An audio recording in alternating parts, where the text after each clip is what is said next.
Imagine being the most respected army in the world, an army forged in the fires of Prussian discipline, feared and admired for its tactical genius. Now imagine that army being broken, dismantled, and reduced to a glorified police force by a single document. This was the reality for the German officer corps after 1919. A humiliation so deep, so absolute, that they would make a deal with anyone to regain their honor. Anyone. The year is 1923. The air in a Berlin barracks is thick with frost and resentment. Colonel Werner von Fritsch stands rigid, his posture a silent protest. Before him, Major Dubois of the French Allied Control Commission walks the line of soldiers. His boots click on the stone floor with an insolent rhythm, a sound that echoes the national shame.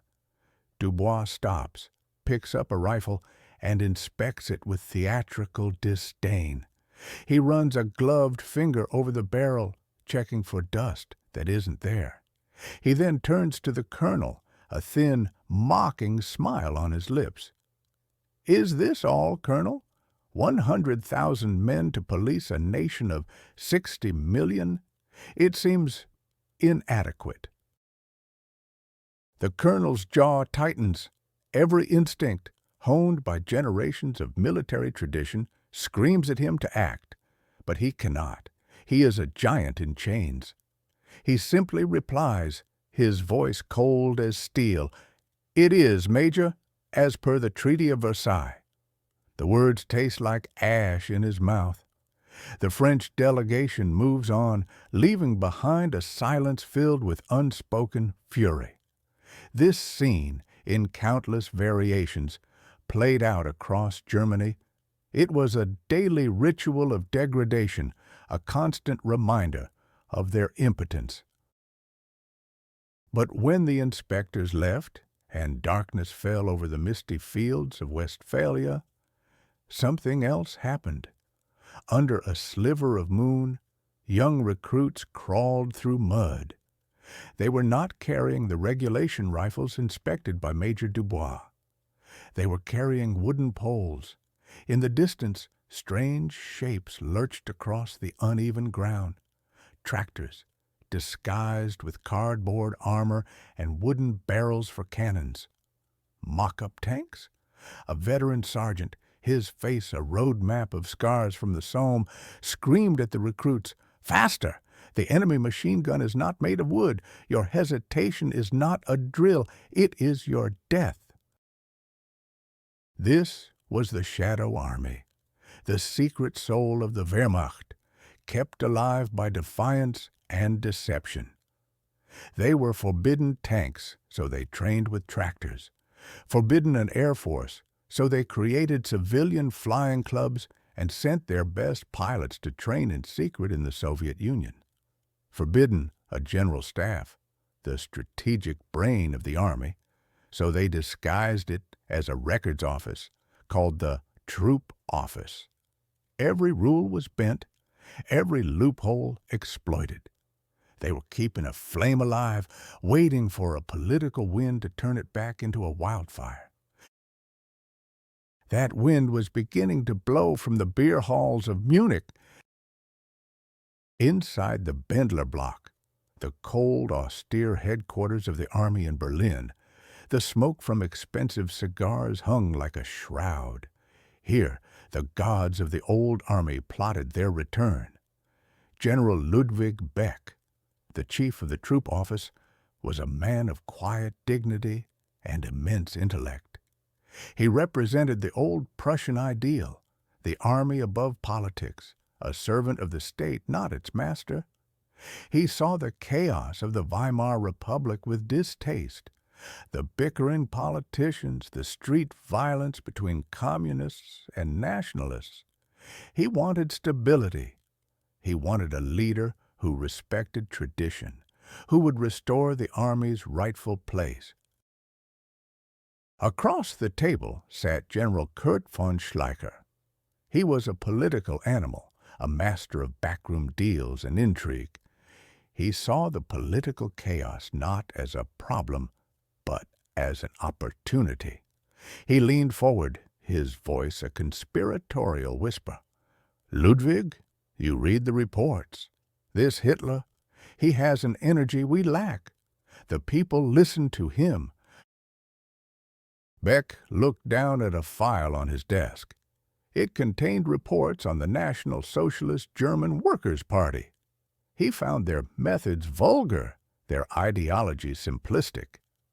"He is a corporal, Kurt, a rabble-rouser. He screams his speeches. His followers are thugs and malcontents. He is not one of us." Schleicher allowed himself a small predatory smile. "Precisely. He's a vulgar little man, a drummer, but he beats a tune the people want to hear, a tune of national pride, of broken chains. We can use him. Let him be the noise in the street, while we remain the power in the shadows.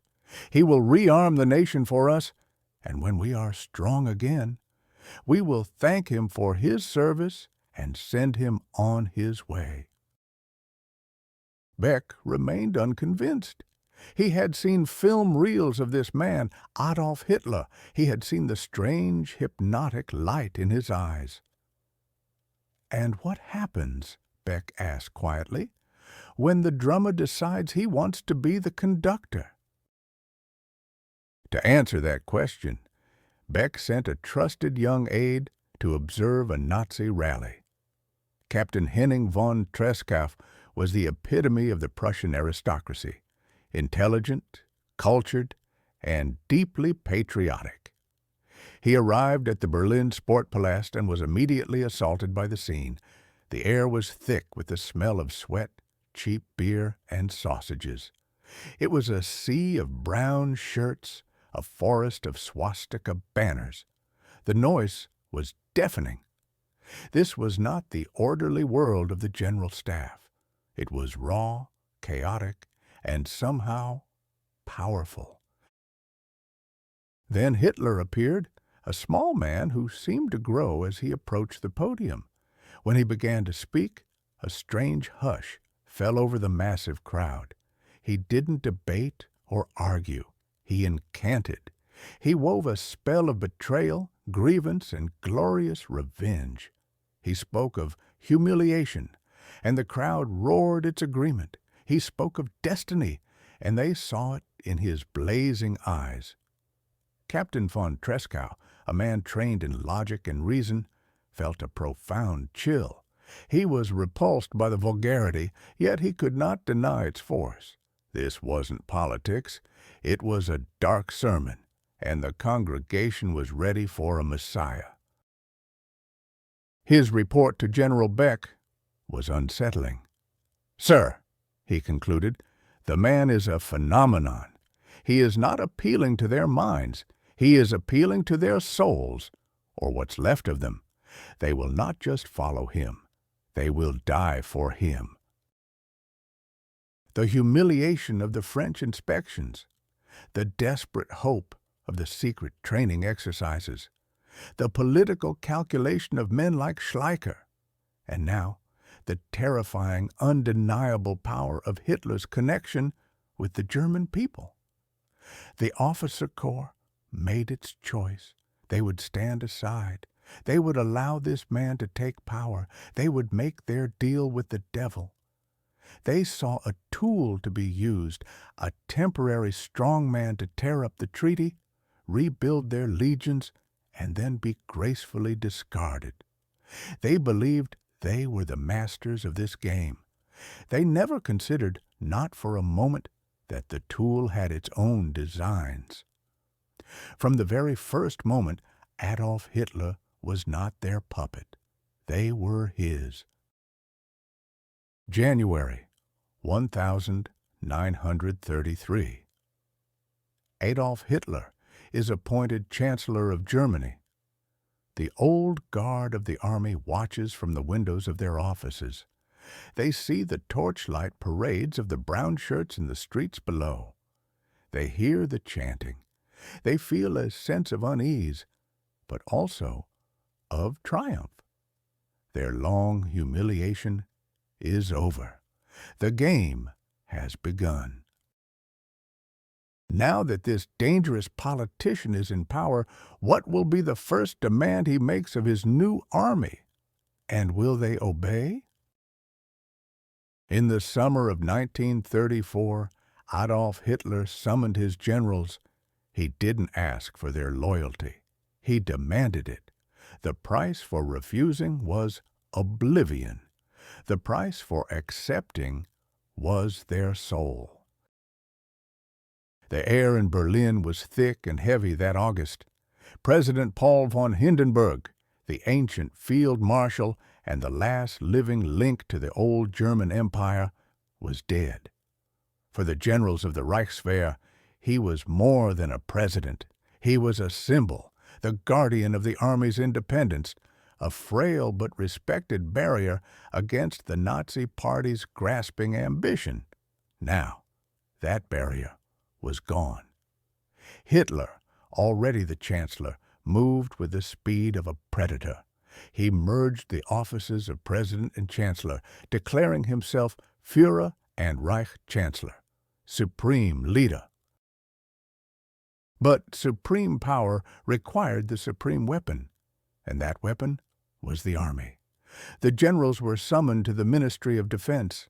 They stood stiffly, their uniforms immaculate, their faces like stone masks. Men like Ludwig Beck, the Army's intellectual core, watched and waited. They expected a negotiation, a discussion of terms. They were mistaken. This was a decree. They were presented with a new oath of allegiance. The old oath bound them to the people and the fatherland, to the Constitution. It was an oath to an idea, to Germany itself. The new text was short, simple, and terrifying. Every soldier, from the lowest private to the chief of the general staff, would swear an oath not to the nation, not to the Constitution, but to the person of Adolf Hitler. They would swear unconditional obedience to him and him alone until death. Imagine the silence in that room. These were men raised on a code of honor that placed the state above all else. They saw themselves as servants of Germany, not of a political party or its leader. General Beck felt a cold knot form in his stomach. He later wrote of the profound misgivings that seized him. This was a step from which there was no return. It was a legal dagger, pointed at the heart of the Constitution. To swear, it meant placing the army in the hands of one man, giving him the power to command them to do anything. To refuse, well, to refuse was unthinkable. It meant the end of your career at best. At worst, a visit from the Gestapo in the dead of night. One by one, they raised their right hands. They swore to a man they privately considered an upstart, a corporal. They swore away their allegiance to the state and chained themselves and the entire German army to the will of Adolf Hitler. The devil's handshake was complete. The pact was sealed in their own voices with their own words. They had sold their honor for the promise of power. Now they waited for their payment. For 7 long months they waited. The army remained a force of 100,000 men. The shackles of the Versailles Treaty still felt cold and heavy. The generals went about their duties, the memory of that oath, a constant unspoken weight. But in March of 1935, the payment arrived. It happened on a Saturday. Inside the Bendler block, the austere headquarters of the army, the air was electric. General Beck and his senior officers were gathered in a large wood-paneled office. Maps covered the walls, silent witnesses to past glories and future ambitions. But they weren't looking at the maps. All eyes were on a large Telefunken radio sitting on a side table. They knew an announcement was coming. They just didn't know how big it would be.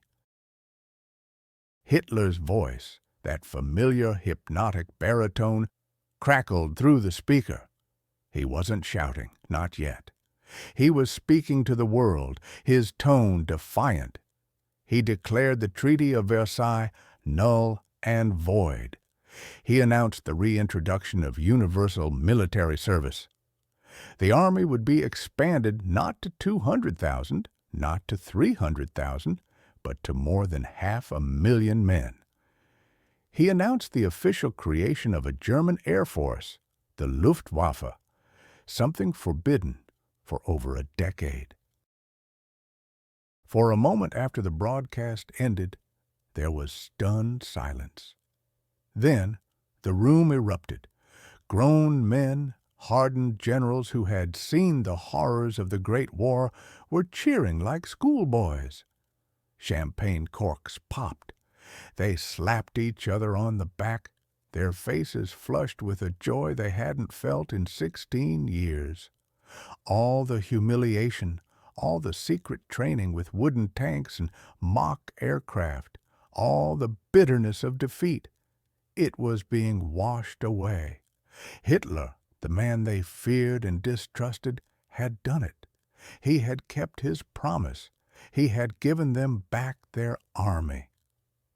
In that moment of pure elation, the price they had paid 7 months earlier seemed very, very small.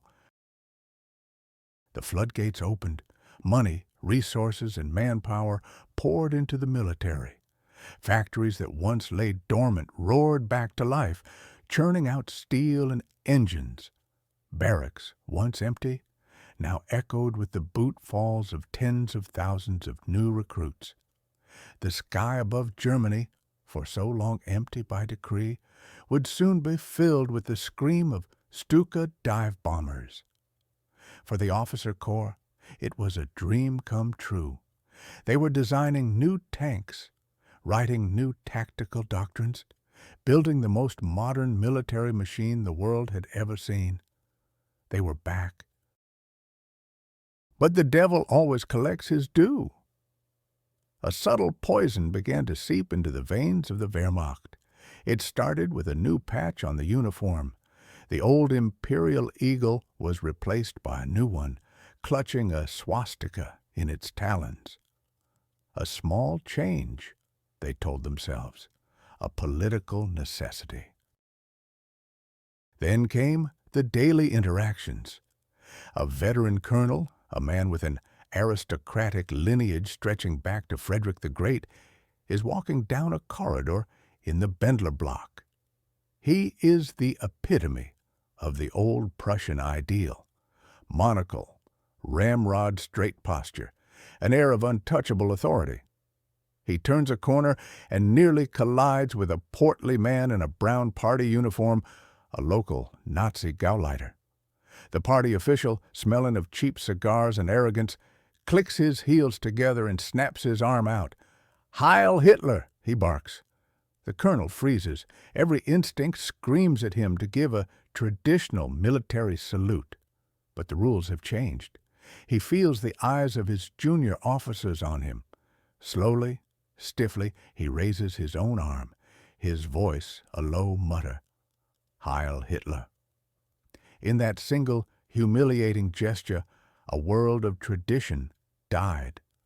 The army was no longer its own kingdom. It was now just another room in the Nazi house. The poison spread further. Political commissars, called National Socialist Leadership Officers, were assigned to units to lecture young soldiers on ideology. Promotions began to depend not just on military skill, but on political loyalty. The generals, busy with their new tanks and expansion plans, chose to look away. They told themselves it was a small price to pay for this magnificent new army. They had their power, their prestige, their purpose back. But the army they were building was no longer truly theirs. It had been forged in a devil's bargain, sworn to a single man's will. And that man had not built this incredible weapon to be a parade piece. He built it to be used. The generals had celebrated his words. They had rejoiced in his promises. They were about to discover the terrifying reality of his actions. And his first move would be a gamble that could plunge all of Europe into war, the remilitarization of the Rhineland. March the 7th, 1936. A cold, gray morning on the banks of the Rhine. The steel arches of Cologne's Hohenzollern Bridge echo with a sound unheard for almost 2 decades. The rhythmic clatter of marching boots. German soldiers are on the move. They are marching into the Rhineland, German land their own army has been forbidden to enter. To the world, it is an act of breathtaking aggression. But the commanders of these soldiers know a secret. Tucked away in their pockets are sealed orders. If a single French soldier moves to intercept them, they are to turn around and retreat immediately. This is not an army of conquest. These men are pieces in a terrifying bluff. And the man holding the cards, Adolf Hitler, is betting everything: the future of Germany, the fate of Europe, and his own life. Just weeks earlier, the atmosphere inside the Bendler block, the German army headquarters, was thick with dread. The generals, men like Ludwig Beck, pored over maps and intelligence reports. The numbers told a story of impending disaster. Hitler had summoned them to announce his plan to send troops back into the demilitarized Rhineland. To the generals, this wasn't strategy. It was suicide. The new Wehrmacht, an army they were building with immense pride, was still a fragile thing. It looked impressive on parade grounds with its new uniforms and polished equipment, but it was an army for parades, not for war. It had too few trained men, too few modern tanks, too few combat aircraft. And the enemy they were being asked to provoke was no paper tiger. France, at that moment, possessed the most powerful land army in Europe. Hundreds of French tanks could crush Germany's fledgling panzer units. The French Air Force could sweep the Luftwaffe from the skies. A French mobilization would not be a skirmish. It would be an annihilation. General Beck, the chief of the General Staff, felt a cold dread. He and his colleagues had sworn an oath of personal loyalty to this chancellor. They had accepted his funding, his promises of a restored German might. But they were professional soldiers. Their first duty was to prevent their men and their country from being led into a hopeless slaughter. They requested a meeting. They stood before Hitler in the Reich Chancellery, their faces grim. General Werner von Blomberg, the Minister of War, spoke for them all. He laid out the facts, cold, hard, undeniable. He explained that the German force would consist of just 3 battalions, a symbolic gesture. Against them, the French could field dozens of divisions within days. It would be a slaughter. Beck supported him, presenting the logistical nightmare. There was no way to reinforce the troops, no way to supply them, no way to defend them. He pleaded with Hitler to reconsider, to wait, to not throw away their new army on a political gamble. Hitler listened. He let them speak. But he wasn't hearing their facts or looking at their maps. He was looking through them. He saw not professional caution but fear, the old aristocratic timidity he so despised. When they finished, he didn't debate their numbers. He dismissed them entirely. He told them they understood warfare, but he understood politics. France, he insisted, was weak and divided. Britain was a nation of shopkeepers who would do nothing.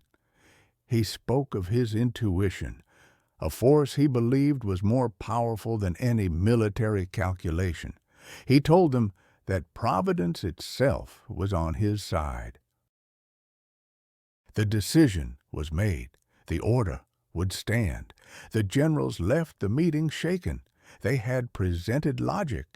He had answered with faith, and his faith was absolute. So now, on this March morning, the Bluff is in play. The 3 battalions cross the Rhine. Behind them, 22,000 other troops, mostly local police, move into the zone. In Berlin, the generals are gathered around radios, waiting. Every passing minute feels like an hour. They imagine French reconnaissance planes spotting the columns. They imagine urgent messages flying to Paris. They imagine the order for mobilization being signed. They are certain their careers and perhaps their lives are over. Hitler himself would later admit it was the most nerve-wracking 48 hours of his life. If the French had marched, he said, we would have had to withdraw with our tails between our legs. But the French do not march. In Paris, politicians debate. They look to London for support. In London, the prevailing sentiment is that the Germans are only marching into their own back garden. There is condemnation, there are diplomatic protests, but there are no tanks rolling east. The hours turn into a day, and the day turns into 2. The German soldiers are not met with bullets and shells. They are met with cheering crowds. Women throw flowers. Children wave flags. The gamble has worked.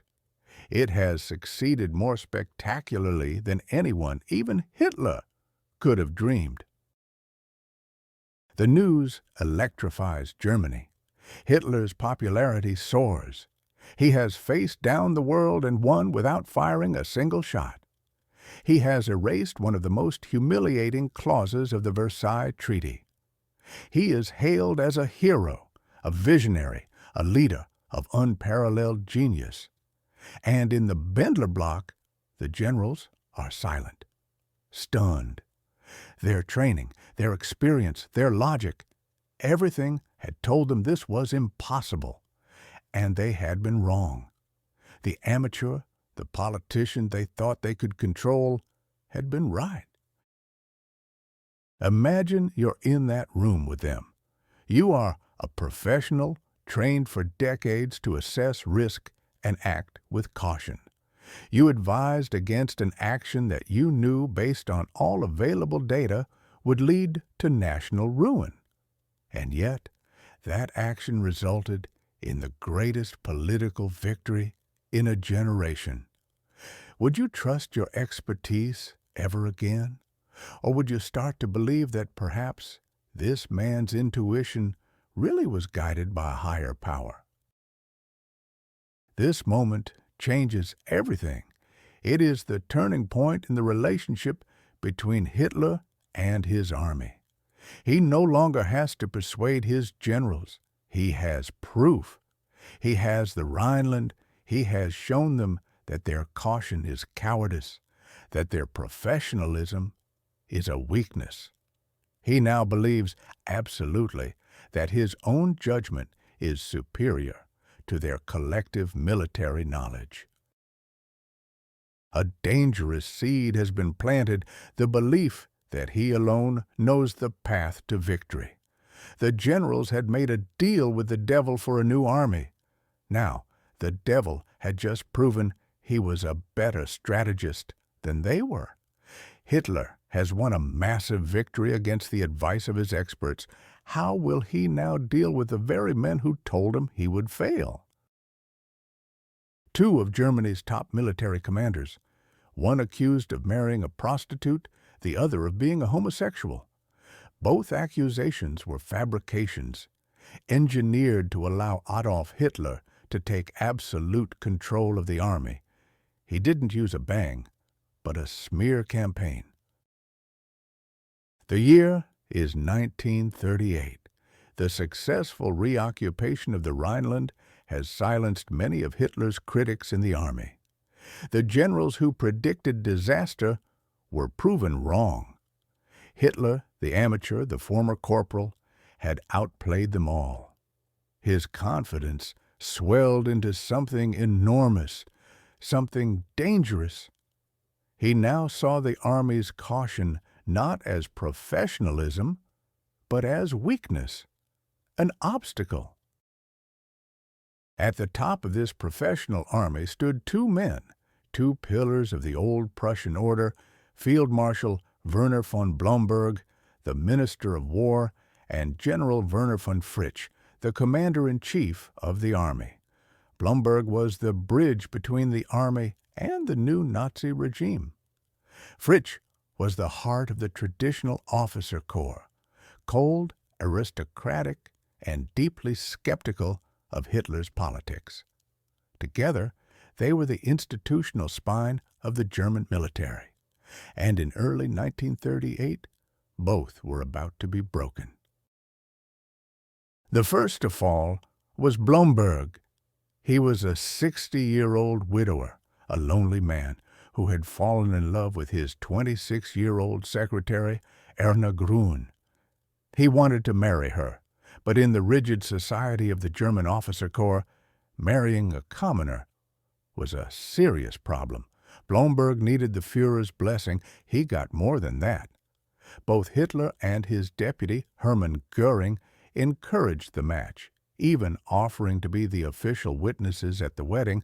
It seemed like a gesture of profound support, a sign that the old barriers were falling.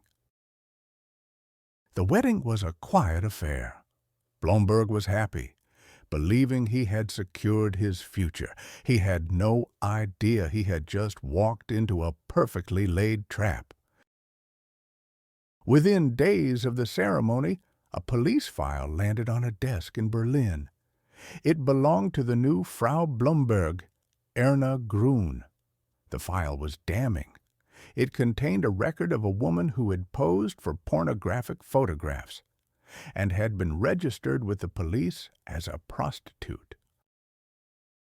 Who delivered this explosive information? None other than Hermann Göring, the same man who had stood as a witness at the wedding. He presented the file to a furious Hitler.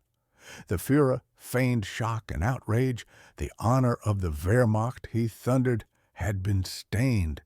The Minister of War had married a woman with a criminal past.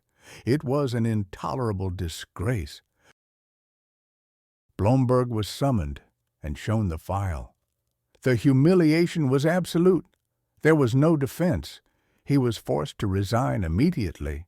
He and his new wife were sent into exile, ordered never to return.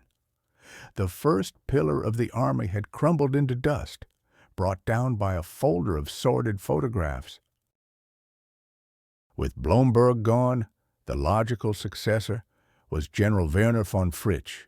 He was respected, professional, and the most senior officer.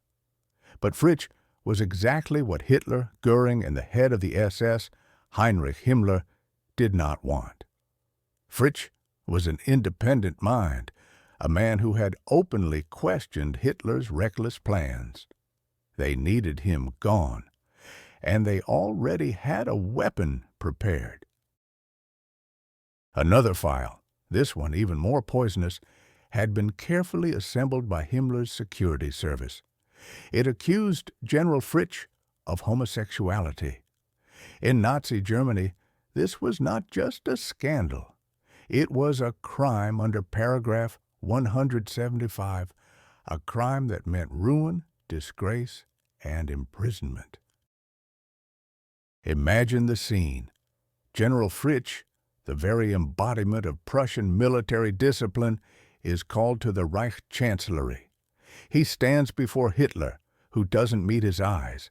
He pushes the file across the polished table. Fritsch reads the accusation. His face turns to stone. He looks Hitler directly in the eye, his voice like cold iron. Mein Führer, this is a pack of lies. The evidence was the testimony of a known criminal, a professional blackmailer named Otto Schmidt. Schmidt claimed he had seen Fritsch with another man in a dark alley years ago. It was a complete fabrication, a story bought and paid for by the SS. But in the paranoid atmosphere of the Third Reich, the accusation was enough. The truth did not matter. Fritsch demanded a military court of honor to clear his name, but Hitler refused to wait. He suspended Fritsch from command, pending an investigation. The second pillar was now teetering, smeared with filth. Within a few short weeks, the two most powerful men in the German military had been removed, not by force of arms, not by political debate, but by gossip, by carefully weaponized scandal. The officer corps was in shock. The generals watched, paralyzed, as their leaders were publicly humiliated and cast aside. They waited to see who Hitler would appoint to replace them. They were about to be blindsided. Hitler seized the moment. He did not appoint a new war minister. He abolished the entire ministry. In its place, a new organization was born. The Oberkommando der Wehrmacht, the OKW, the High Command of the Armed Forces, and at its head, a new Supreme Commander, Adolf Hitler himself. It was a silent coup. On February 4th, 1938, Hitler announced the changes. He was now the direct commander of the Army, the Navy, and the new Air Force. The last buffer between him and total military power was gone. The professional soldiers now answered to a politician, an ideologue, a man who trusted his gut feelings over centuries of military science. One man saw this for what it was. General Ludwig Beck, the chief of the General Staff, the strategic brain of the army. He understood that the Blomberg-Fritsch affair was not about morality. It was a raw power grab, an assault on the very soul of the army. Beck went to his fellow generals, urging them to act. He argued for a mass resignation, a collective protest to show the Führer that the army would not be a political plaything. But the other generals hesitated. They were afraid. They remembered the Rhineland, remembered being wrong. Who were they to challenge a leader who seemed blessed by fate? They were men of duty, trained to obey orders, not to lead rebellions. Their code of honor had become a cage. Ludwig Beck saw he was alone. Faced with a choice between his conscience and his career, he chose his conscience and submitted his resignation in protest. It was a quiet, lonely act of defiance. Hitler accepted it with a cold smile, one more obstacle removed. What if they had all stood with Beck? What if the entire general staff had resigned in protest? It's a question that haunts history. A single, unified act of defiance might have changed everything, but it never happened. The moment passed. In the end, the truth about Fritsch came out. The military court completely exonerated him. The star witness, Otto Schmidt, was exposed as a perjurer. But it was too late. Fritsch's name was cleared, but his command was gone forever. His career was destroyed. The system had no place for him anymore. The German officer corps, the proud descendants of Frederick the Great, had made a deal. They had traded their independence for new tanks, new planes, and a restored sense of national pride. Now they were seeing the true cost of that bargain. They were not partners in power, they were merely employees. And their new boss had just staged a hostile takeover. The most professional army in the world was now the personal instrument of one man's will. Now that Hitler is the undisputed master of the Wehrmacht, with no one left to challenge him, where will he point his new weapon first? In 6 weeks, the German army did what their fathers couldn't do in 4 years. They conquered France. The world was stunned. Adolf Hitler was hailed as a military genius, and for the generals who secretly despised him, this was the worst possible outcome. Their greatest victory had just become their golden cage. It was 1940. The phony war was over, and Hitler had unleashed his armies on the West. But one problem stood in their way. A 75-mile-long fortress of steel and concrete bristling with guns, the Maginot Line. It was France's shield, the most formidable defensive line ever built. The German General Staff planned to do what their fathers had done in 1914, a wide, sweeping attack through Belgium, grinding down the French and British armies in a long, bloody campaign. It was a plan born of caution, a blueprint for a war of attrition. Hitler hated it. He saw it as uninspired, a relic of the past. He demanded something bolder, something that would shatter the enemy in a single blow. The answer came from an unlikely source, a brilliant but difficult staff officer named Erich von Manstein. His proposal was so audacious, so contrary to military doctrine, that the Army High Command initially dismissed it as fantasy. In a tense meeting in Berlin, the chief of the General Staff, Franz Halder, stared at the map in disbelief. Manstein pointed to a dense, hilly region on the border, the Ardennes Forest. Halder considered it madness. To send the bulk of their panzer divisions through a forest? The tanks would get stuck on narrow roads, he argued, becoming sitting ducks for enemy air power. Manstein's logic was calm but firm. The very fact the enemy believed the Ardennes was impassable was precisely why the plan would work. Their best forces were moving into Belgium, anticipating the main German attack there. This left the Ardennes defended by second-rate troops. It was the perfect path to achieve total surprise. But Halder saw only an irresponsible risk. He envisioned a French counterattack cutting the German spearhead off from its supply lines. It was a reckless gamble that could cost them their entire armored force. But the plan found its way to one man who loved a gamble, Adolf Hitler. When he saw Manstein's proposal, his eyes lit up. This was the stroke of genius he had been waiting for. It was bold. It was decisive. It was his kind of war. He overruled his cautious generals, dismissing their fears of overextended supply lines and vulnerable flanks.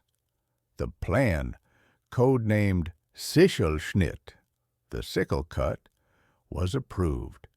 The fate of Western Europe would be decided by a desperate roll of the dice. On May 10, 1940, the operation began. For Heinz Guderian, commander of the 19th Panzer Corps, this was the moment he had spent his entire career preparing for. The constant, deafening rumble of hundreds of tank engines was the only music he heard. Dust kicked up by the steel tracks choked the air, creating a permanent haze over the endless columns of armor pushing into the forest. French soldiers, captured in the first few hours, stared in utter shock. They had been told this couldn't happen.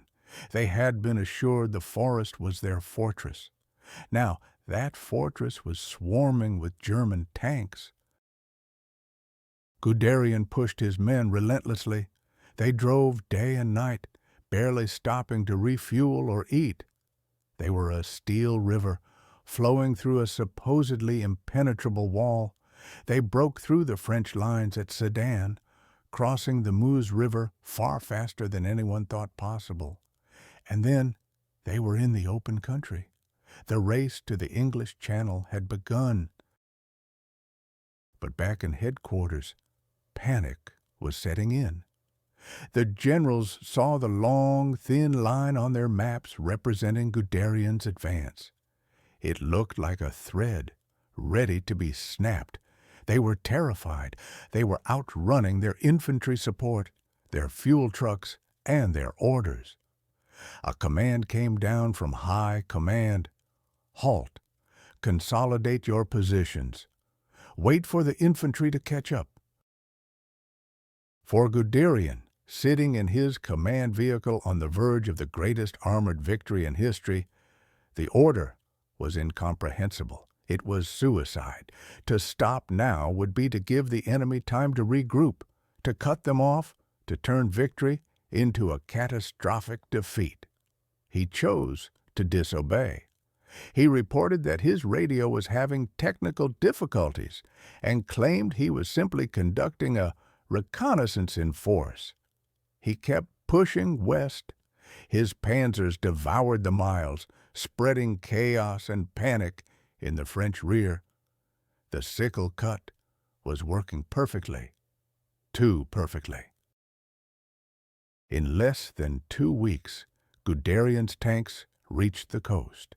The Allied armies in the north were completely cut off, their backs to the sea at a place called Dunkirk. The rest was a formality. France, the great military power of Europe, the victor of the Great War, collapsed. On June 14th, German troops marched into an eerily silent Paris.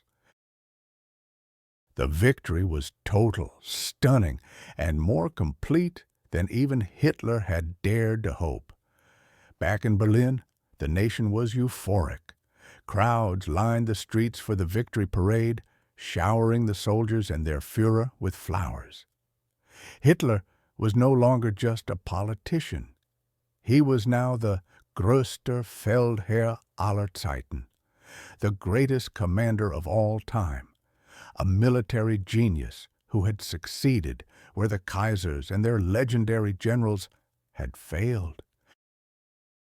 But during that victory parade, amidst the roaring crowds and falling confetti, the generals on the viewing platform stood with faces like stone. They understood the true meaning of this triumph. Hitler had ignored their professional advice, taken a wild gamble, and won a victory for the ages. He had proven them all wrong. A cold realization passed between them. How could they ever argue with him again? He now saw himself as a god. And worse, the German people saw him that way too. The grim consensus was unspoken but clear. From now on, they would not argue. They would simply obey. They had proven themselves the finest soldiers in the world. They had executed a plan of breathtaking brilliance, but in doing so, they had proven their Führer was infallible. They had forged their own chains with the steel of their victory. Now, as Hitler unrolled the maps in his headquarters, he was not looking west towards a defeated Britain. He was turning his gaze to the vast, endless plains of the East. They were prisoners of his genius, and they were about to march toward a new war, a war that would test not just their skill, but their souls. Before invading the Soviet Union, Hitler's generals were given a new order. It had nothing to do with tactics or a strategy. It was an order to murder civilians.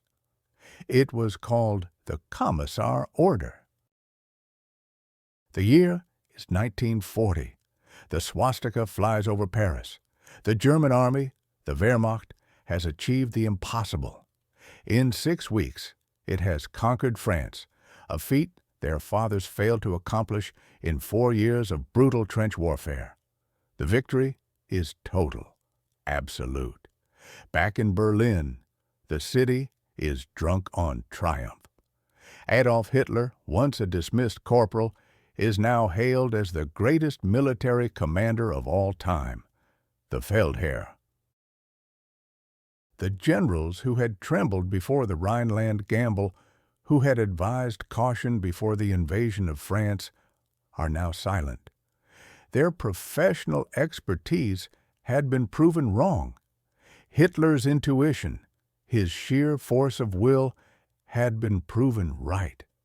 Their cautious plans looked like timid cowardice. His reckless gambles looked like genius. In the gilded halls of the Reich Chancellery, a dangerous belief took root.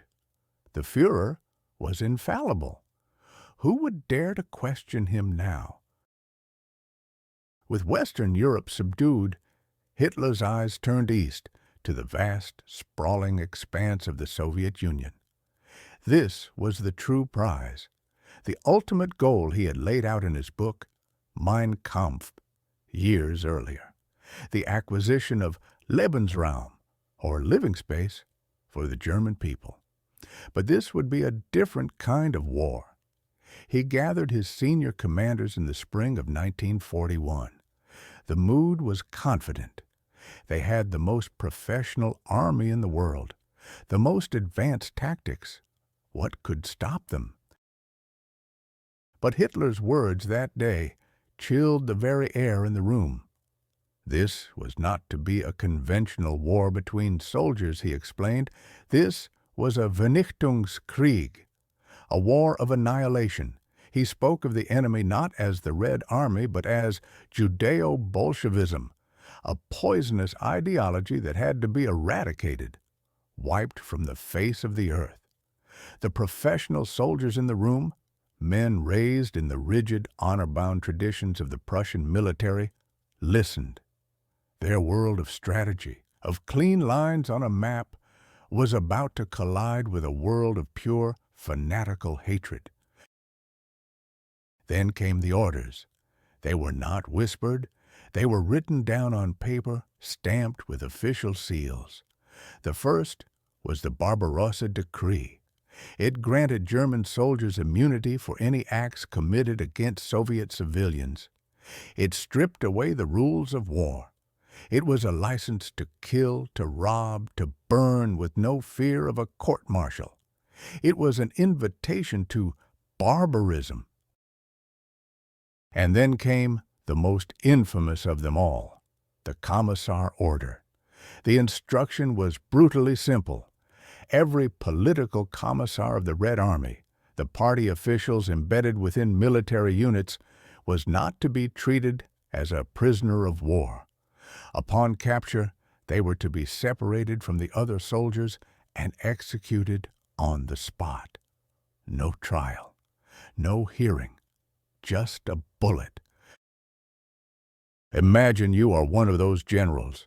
You have spent your life studying Clausewitz, mastering logistics, training men to fight with discipline and honor.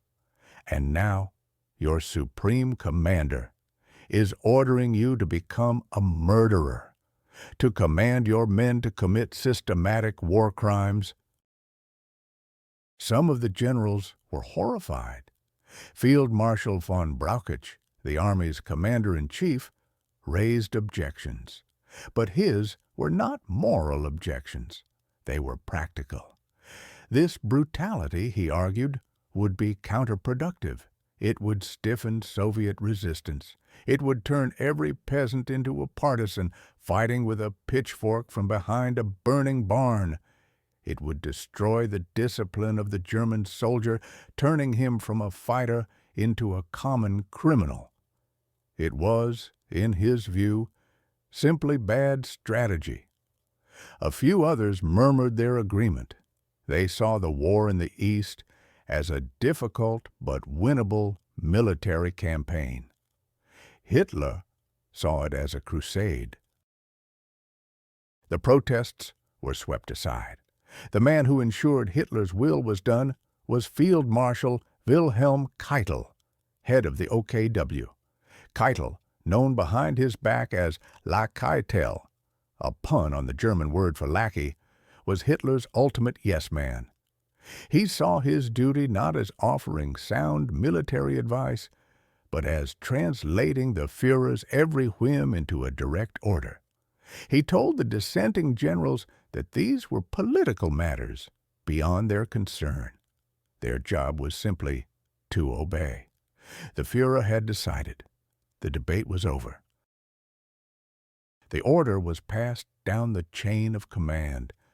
Some field commanders quietly instructed their subordinates to ignore it.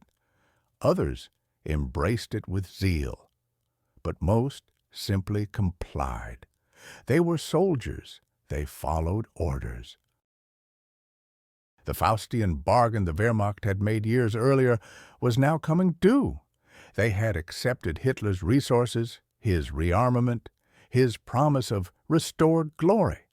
In exchange, they had sworn an oath of personal loyalty to him, not to Germany, not to a constitution, to one man. And now that man was ordering them to stain their honor, to betray the very laws of war they were sworn to uphold. The handshake from years ago had become a stranglehold. Far from the high command in Berlin, on the dusty roads of Poland, a 34-year-old colonel named Klaus von Stauffenberg was preparing for the invasion. He was a brilliant staff officer, a devout Catholic, a man who embodied the aristocratic ideal of the German officer. He was loyal and patriotic. But as he began to understand the nature of the planned invasion, a cold dread took root. When the invasion began, Stauffenberg served on the Eastern Front. He saw the reality of the criminal orders with his own eyes. He saw the Wehrmacht, his army, rounding up civilians. He witnessed the work of the SS Einsatzgruppen, the mobile killing squads that followed the army, their primary task, the mass murder of Jews. He saw the Commissar order being carried out. The honor of the German soldier, an ideal he held sacred, was being dragged through the mud and blood of the Russian steppe. This wasn't a war, it was a crime, and he, by wearing the uniform, was a part of it. The seeds of treason, planted in the name of a higher loyalty, began to take root in his mind. So, what was the alternative for those generals in that room? Refuse the order? To do so was an act of high treason in the middle of a war. It would mean arrest, a show trial, and a firing squad. It would mean abandoning their men on the eve of the largest invasion in human history. But to obey meant becoming complicit in genocide. It meant sacrificing the soul of the army they claimed to love. They chose obedience. On June 22, 1941, 3 million German soldiers surged across the Soviet border. Operation Barbarossa had begun. In the first few weeks, the results were spectacular. Entire Soviet armies were encircled and annihilated. Hundreds of thousands of prisoners were taken. The Wehrmacht drove deep into Russia, advancing hundreds of miles. It looked like another blitzkrieg, another stunning victory, another confirmation of the Führer's genius. The army was now an accomplice. Its soul was stained by the crimes it was ordered to commit. But it was winning. They pushed deeper and deeper into the endless Russian land towards Moscow itself. But the Russian summer is short, and winter was closing in. A winter that would test more than supply lines and tank engines. It would test the myth of Adolf Hitler's infallibility. And for the first time, the myth would begin to crack. His tanks were freezing. His men were dying. The road to Moscow was a frozen hell. General Heinz Guderian, the father of the Blitzkrieg, knew he had to retreat. But his commander, Adolf Hitler, gave a one-word reply: no. The first days of December 1941, the great German offensive, Operation Typhoon, had shuddered to a halt. It wasn't stopped by Soviet generalship alone. It was stopped by something older, more implacable. General Winter had arrived. The temperature plummeted to 30, then 40 degrees below zero. This was a cold that didn't just bite. It shattered steel. The oil in the panzers congealed into a thick, useless tar. Engines refused to turn over. The gun sights on the rifles were coated in a film of ice, making them impossible to use. German soldiers, still in their thin summer uniforms, were freezing to death in their foxholes. The greatcoats they wore were useless against a wind that felt like it was blowing straight from the Arctic. Frostbite claimed more men than Soviet bullets. This wasn't the war they had been promised. This wasn't the swift, triumphant march of the Blitzkrieg. This was a slow, agonizing death at the very gates of the enemy's capital. Heinz Guderian saw this reality with horrifying clarity. He wasn't a desk general. He was at the front with his men of the 2nd Panzer Army. He was the man who had written the book on tank warfare, the man who had perfected the art of the lightning strike. But lightning cannot strike frozen ground. His legendary panzers were now little more than metal coffins. His supply lines were stretched to the breaking point. And worse, fresh Siberian divisions, men clothed in white camouflage and thick winter coats, were appearing on his flanks. They were trained for this. They were prepared for this. Guderian's men were not. To stay put was suicide. To advance was impossible. The only professional, logical, and humane option was to pull back, to shorten the lines, find defensible winter positions, and save the army to fight again. Guderian was a soldier, not a fanatic. He saw the facts on the ground, not the grand delusions on a map hundreds of miles away. He gave the order for a limited tactical withdrawal. He was saving his army. The report reached the Wolf's Lair in East Prussia. Hitler's headquarters was a world away from the Russian winter. Here it was always warm. The maps on the great tables were clean and neat. They didn't show the blizzard. They didn't show the frostbite. They only showed lines and arrows. And for Adolf Hitler, one of those lines had just moved in the wrong direction. His reaction was not one of strategic disagreement.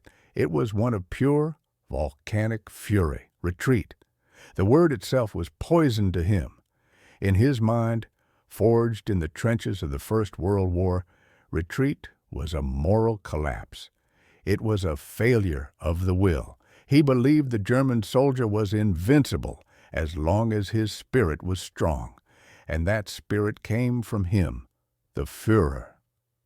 Guderian's order was not a military maneuver. It was an act of personal defiance.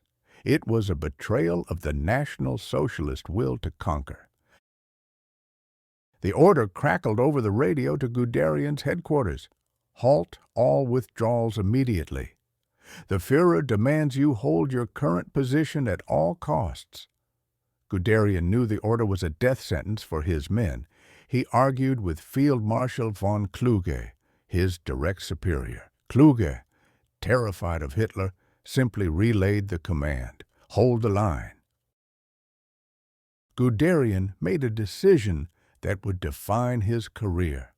He would not sacrifice his men for a fantasy. If he couldn't get the order changed through the chain of command, he would go straight to the source. He would fly to the wolf's lair and confront Hitler himself. He would make his Führer see the reality of the Russian winter. It was a desperate gamble. He was betting his entire career on the power of reason against the force of obsession. Imagine the scene. Guderian, his face still raw from the freezing wind of the front, steps out of his plane and into the strange bunker-like complex of the wolf's lair. He walks down sterile concrete corridors into the map room. The air is thick with cigar smoke and tension. There stands Adolf Hitler, surrounded by his most loyal officers, men like Keitel and Jodl, who had learned long ago that their job was not to advise, but to agree. Guderian began his report. He didn't speak of cowardice or fear. He spoke as an expert, a technician of war. He spoke of engine performance at 40 below. He described the casualty figures from frostbite. He explained the logistical nightmare of supplying an army at the end of a frozen road. He laid out the tactical situation, the threat of encirclement by fresh Soviet forces. He presented a cold, hard, undeniable case. The army had to pull back to survive. Hitler listened, his face a mask of stone. When Guderian finished, there was no discussion, no debate about tactics or logistics. There was only a tirade. Hitler launched into a furious monologue. He spoke of his own time as a corporal in the trenches, how they held on against impossible odds. He accused Guderian of having lost his nerve. He shouted that the will of a single man could hold a front line. He dismissed the reports of frozen equipment as excuses. Hitler barked that the panzers were no different from his infantry. It was, he insisted, a question of willpower. Guderian stood his ground. He tried to explain that willpower could not thaw a frozen engine block. That courage could not replace a winter coat. It was useless. He was talking to a man who no longer lived in the real world. For Hitler, the war was not being fought on the snowy plains of Russia. It was being fought inside his own head, a grand opera of will and destiny. And in that opera, there was no room for retreat. The confrontation reached its peak. Hitler's voice rose to a scream. He accused Guderian of cowardice, of infecting the army with a spirit of defeat. And then came the final, brutal command. Guderian was relieved of his command. He was to go home. He was no longer needed. Just like that. Heinz Guderian, the architect of the Blitzkrieg, the master of armored warfare, one of the most brilliant military minds in Germany, was dismissed. He wasn't fired for incompetence. He wasn't fired for losing a battle. He was fired for being right. He was fired for telling the truth to a man who could no longer bear to hear it. He flew back from the stuffy warmth of the headquarters to the frozen front. He had saved thousands of his soldiers from certain death. His tactical withdrawal, carried out against orders, created a line that held. But he had lost his command. He was being sent into retirement, a general without an army. Was it worth it? For the men whose lives he saved, the answer was yes. For the German war effort, the answer was a catastrophic no. The news of Guderian's dismissal sent a shock wave through the entire officer corps. Other senior commanders, like Huppner and von Sponeck, were also sacked for similar tactical withdrawals. The message was unmistakable. Your expertise means nothing. Your assessment of the situation on the ground is irrelevant. The only thing that matters is blind, unquestioning obedience. Tell the truth, and you will be broken. The bond of trust between the commander and his generals, already strained, was now shattered. From this moment on, every general knew that reporting failure or advising retreat was a career-ending and perhaps even life-ending mistake. Hitler had won his battle of wills against his own best general. But in doing so, he had blinded his own army. If he was willing to sacrifice Germany's best tank commander simply for speaking an inconvenient truth, who would he sacrifice next when the real crisis hit? 300,000 men are trapped. They are running out of food, ammunition, and hope. Their city is a frozen graveyard of rubble and steel. From a damp basement bunker, their commander, General Friedrich Paulus, radios the Führer's headquarters. His message is simple, stripped of all military formality, down to the bone of survival: permission to break out. The entire world, knowingly or not, waits for the reply. The year is 1942. The city is Stalingrad, and the German war machine is about to have its spine broken. It had all seemed so inevitable just months before. The Sixth Army, the victors of France, the pride of the Wehrmacht, had pushed deep into the Soviet Union all the way to the Volga River. Hitler wanted the city that bore his enemy's name. He demanded it be taken at any cost. But the cost was something his generals could no longer calculate. As the Russian winter clamped down, the Soviets launched a counteroffensive of staggering scale, Operation Uranus. 2 massive pincers sliced through the weak Romanian and Italian flanks of the German line. In just 4 days, the jaws of the trap snapped shut. The entirety of the German Sixth Army was caught inside a vast, shrinking pocket, a cauldron. Back in Germany, one of the Wehrmacht's finest minds, Field Marshal Erich von Manstein, saw the unfolding disaster with horrifying clarity. He scrambled to form a relief force, Army Group Dawn. The plan was codenamed Operation Winter Storm. A desperate armored spearhead would punch a corridor through the Soviet lines to reach the trapped army. But it was a plan with 2 parts. Manstein could open the door, but the men inside had to walk through it. The Sixth Army had to attack outwards to meet his panzers. It was their only chance. Inside the Stalingrad pocket, General Paulus and his staff knew this. They could hear the distant thunder of Manstein's guns. They saw their soldiers freezing to death, starving on rations that were a fraction of what was needed. They pleaded with Berlin. Over the radio, day after day, the messages grew more frantic. The army is weakening. We are losing thousands to frostbite and starvation. We must attempt a breakout. But the messages didn't go to the general staff. They went directly to Adolf Hitler in his forest headquarters, the Wolf's Lair. And Hitler lived in a different reality. On his maps, the Sixth Army was not a collection of starving, freezing men. It was a fortress, a bastion on the Volga that could not, would not fall. He had promised the German people that Stalingrad would be taken. To retreat now was to admit failure, and Hitler never admitted failure.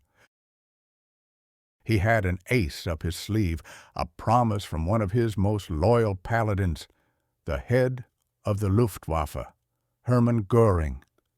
Göring swore he could supply the entire Sixth Army from the air. "My Führer," he boasted, "the Luftwaffe will not let the heroes of Stalingrad down." He promised hundreds of tons of supplies every single day. It was a fantasy. His own experts told him it was impossible. The weather was atrocious. The transport fleet was inadequate, and the Soviet Air Force was waiting. But Göring told Hitler what he wanted to hear, and Hitler chose to believe it. So the order came back to Paulus's frozen bunker, absolute, unyielding. The Sixth Army will hold its positions to the last man. Surrender is not an option. For the men in the cauldron, Göring's airlift was a cruel joke. The promised fleets of transport planes never materialized. A handful of aircraft would brave the flak and the blizzards, dropping a pathetic amount of supplies. Not the 300 tons a day they needed, but 30, sometimes 20, sometimes nothing at all. Men in summer uniforms shivered in trenches dug from frozen earth. With temperatures dropping to minus 30 degrees, they boiled horse hides for a thin, greasy broth. A single loaf of bread became a treasure worth more than a man's life. Ammunition was rationed to a few rounds per day. And all the while, the Soviet grip tightened. By late December, Manstein's relief force had fought its way to within 48 kilometers of the pocket. 48 kilometers. On a clear night, the trapped soldiers could see the flares from the front line. It was a tantalizing glimpse of salvation. Manstein sent an officer into the pocket with a direct message for Paulus. "Attack now. It is your last chance. We can hold the corridor open, but we cannot wait." Paulus, ever the dutiful, obedient officer, radioed Hitler one last time. He laid out the situation in stark, undeniable terms. The army was on the verge of collapse. The relief force was at the gates. It was now or never. He begged for the freedom to act. The reply from Hitler was ice cold. A single word, no. The Sixth Army would stay. The fortress must hold. For Manstein, it was the end. His panzers were running out of fuel, his men exhausted. He could not hold the position forever. His own force at its breaking point, he gave the order to withdraw. The last light of hope for the Sixth Army was extinguished. The door had been slammed shut and locked from the inside. The end was a slow, agonizing descent. The Soviets launched their final offensive, slicing the pocket into smaller and smaller pieces. The fighting was in basements, in sewers, in the skeletal remains of factories. On January 30th, 1943, a final message reached Paulus's command post. It wasn't an order. It was a promotion. Hitler had made him a field marshal. This was not an honor. It was a death sentence delivered by telegram. No German field marshal in history had ever surrendered. The implication was clear. Hitler expected Paulus to take his own life to provide a final, heroic myth for the German people. The fall of a field marshal who fought to the last bullet. But Friedrich Paulus had seen enough. He had watched his army be sacrificed for one man's delusion. He had followed every order, and it had led to this: complete, pointless annihilation. He would not give Hitler his final propaganda victory. The next day, January 31st, the newly minted field marshal did the unthinkable. He walked out of his bunker and surrendered to the Soviets. Of the 300,000 men trapped at Stalingrad, 91,000 were taken prisoner. Starved, sick, and broken, they were marched into the gulags. Only 5,000 would ever see Germany again. An entire army, one of the best the world had ever seen, had been wiped from the map, not by the enemy, but by the stubborn, ruinous ego of its own supreme commander. For the officers back in Berlin, the men who had warned Hitler, the men who had seen this coming, Stalingrad was more than a catastrophe. It was a revelation. Their leader was not a genius. He was a gambler who would burn down the house rather than admit he had lost. A terrifying question began to form in the quiet, map-lined offices of the Bendler block. How can this be allowed to happen again? The name Stalingrad echoed through the halls of the Bendler block in Berlin. It wasn't just a word, it was a judgment, the death of an army. 300,000 men sacrificed for one man's ego. The myth of the Führer's infallible genius, the myth that had silenced so many doubts, had frozen to death in the Russian snow. After Stalingrad, the whispers among the general staff turned into a plan. They weren't just talking about disobeying Hitler anymore. They were talking about killing him. In his quiet Berlin apartment, General Ludwig Beck, the former chief of the General Staff, saw the confirmation of his worst fears. He had resigned years before, warning that Hitler would lead them all into an abyss. Now, the abyss had arrived. He became the quiet, intellectual center of a growing web of dissent. Beck wasn't a man of bombs and pistols. He was a man of principles, planning for the Germany that must come after. But for that Germany to live, Hitler had to die. The practical side of the conspiracy fell to men like General Friedrich Olbricht. As chief of the General Army Office located right inside the Bendler Block headquarters, he controlled the levers of the Reserve Army, the only significant military force inside Germany itself. This wasn't a minor detail. It was everything. With Olbricht's cooperation, a coup was no longer a fantasy. It was a logistical problem to be solved. He and his circle began to secretly modify a contingency plan designed to put down a civil uprising. Its code name was Operation Valkyrie. In their hands, it was being twisted into a tool to seize control of the state the moment Hitler was confirmed dead. These were not wild-eyed revolutionaries. They were colonels and generals, men who had dedicated their lives to order, to the chain of command, to the very concept of the German state. And now they were planning high treason. Every conversation was held in code, every meeting a risk. The eyes and ears of the Gestapo were everywhere. One wrong word to the wrong person meant a car in the night, a cellar, and a bullet. Who could you truly trust when a personal oath to Adolf Hitler was the foundation of your entire career? But the true engine of the conspiracy was hundreds of miles away on the frozen plains of Russia. There, on the staff of Army Group Center, Colonel Henning von Tresckow saw the reality of Hitler's war every single day.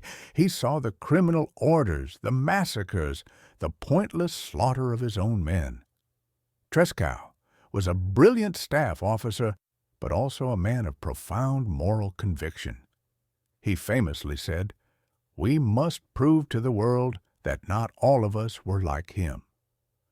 For Tresckow, this wasn't just about saving Germany from military defeat. It was about saving its soul. He gathered a small, tight-knit group of officers around him, with his aide, a young lieutenant named Fabian von Schlabrendorf, as his most trusted confidant. They knew that talk in Berlin was not enough. Someone had to act. In March of 1943, their chance came. Hitler announced he would be flying to the headquarters of Army Group Center at Smolensk. He was delivering himself into the heart of the conspiracy. Getting a gun or a grenade near Hitler was suicide, and it would likely fail. His personal SS security was a fanatical wall of bodies and machine pistols. The attempt had to be subtle, foolproof. The plan they devised was elegant in its simplicity and terrifying in its audacity. A bomb disguised as a gift. The device itself was a piece of captured British intelligence, a plastic explosive charge packed into a block, known as a clamshell mine. It was stable, powerful, and small. Treskow's team carefully packaged 2 of these blocks into a box, wrapped to look like a gift of 2 bottles of Cointreau liqueur. It was a believable present, a common courtesy for an officer to carry from the front back to a friend at headquarters in Germany. The fuse was the key. It was a chemical pencil fuse, another British invention, a small glass vial inside a metal tube. To arm it, you simply crushed the tube with pliers. The acid inside would begin to eat through a thin restraining wire. Once the wire was severed, a spring-loaded striker would hit a percussion cap, detonating the bomb. The fuse had a 30-minute delay. On March 13, 1943, Hitler's visit went as planned. As the Führer prepared to board his Focke-Wulf Condor for the flight back to his headquarters, Treskow approached a colonel in Hitler's entourage named Brandt. He was a staff officer completely unaware of the plot. Treskow asked if he would be so kind as to take a small package to a mutual friend at high command. A small wager he had lost, he explained. Brandt, seeing no harm, agreed. In a quiet corner, Schlabrendorf took the package. With a pair of pliers, he crushed the fuse. The acid was now eating through the wire. The clock was ticking. He handed the innocent-looking box to Colonel Brandt, who boarded the plane. The doors closed. The engines roared to life. Hitler's plane, carrying a live bomb, taxied down the runway and lifted into the winter sky. For Schlabrendorf and Treskow, the next 2 hours were an eternity. They waited by the radio. In Berlin, Olbricht stood ready to initiate Operation Valkyrie the moment he received the code word. The fate of the world rested on a tiny chemical reaction inside a box in the belly of an airplane. Then the news came, not of a crash, not of an explosion. Hitler's plane had landed safely. It was sheer, cold panic. The bomb was still alive, a piece of evidence that would destroy them all. What had gone wrong? There was no time to think. They had to get the package back before it was opened. Treskow immediately got on the phone to Colonel Brandt's office. In a calm voice, he explained there had been a mistake. He had given him the wrong package. Schlabrendorf would fly out immediately to exchange it. The next day, Schlabrendorf met Brandt and, with a casual apology, swapped the parcel with an identical one containing actual bottles of liqueur. The conversation must have felt like a scream trapped in his throat. Later, in private, he dismantled the bomb. The cause of the failure was maddeningly simple. The cargo hold of the Focke-Wulf Condor had been too cold. The acid in the chemical fuse had frozen, stopping the reaction just short of severing the wire. Adolf Hitler had been saved by the weather. Imagine for a moment that the acid hadn't frozen. Imagine the flash of light and torn metal over the forests of Eastern Europe. Hitler is gone. The SS leadership with him is gone. In Berlin, Operation Valkyrie is launched. The reserve army secures the capital, and the conspirators broadcast to the world that the tyrant is dead. But what follows is a void. Perhaps a negotiated peace with the Allies, who were demanding unconditional surrender, perhaps a bloody civil war between the Wehrmacht and the SS. Would history remember these men as saviors, or as just another version of the same regime trying to save itself from total defeat? It is one of history's most profound and unsettling questions. But it was not to be. Trescow's perfect opportunity had vanished into the frozen air. The bomb had failed. Their nerve had not. A terrifying reality now hung over them all. They had tried to kill the Führer from a distance and failed. Now, one of them would have to get close enough to do it by hand. He was Hitler's poster boy, the brilliant, daring Erwin Rommel, a master of the Blitzkrieg, a legend forged in the heat of the desert. But in the sands of North Africa, fighting a war he knew was lost, the Desert Fox received a secret message, a question delivered in a whisper, carried across 1,000 miles from the conspirators in Berlin. A question that could cost him his life. Are you with us? For years, Rommel had been the shining example of the new German general. He wasn't a stiff Prussian aristocrat. He was a man of action, leading from the front, a soldier's soldier. Propaganda films showed him peering through binoculars, a confident smile on his face, dust coating his uniform. He was the Desert Fox, architect of stunning victories against the British. Hitler adored him, showering him with praise, promotions, and medals. To the German people, Rommel was invincible. But on the ground, Rommel saw the truth. He saw it in the empty fuel cans, in the worn-out tank treads. He saw it in the sky, a sky that no longer belonged to the Luftwaffe. For every German tank, the Allies had 10. For every German plane, they had 20. He pleaded for more supplies, more men, more air support, sending detailed, pragmatic reports back to Hitler's headquarters. The response was always the same: silence, or worse, accusations of pessimism, of cowardice. Hitler, in his bunker far from the front, moved imaginary armies on a map. He believed will alone could win wars. Rommel, standing in the blistering African sun, knew that will could not stop a shell or fuel a panzer.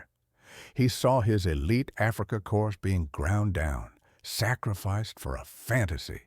He was forced into a fighting retreat, a masterpiece of tactical skill that saved his men from total annihilation.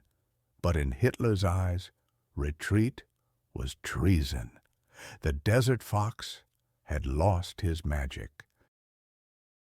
After the final collapse in Africa, a sick and exhausted Rommel was sent back to Germany. For a time, he was a hero without an army.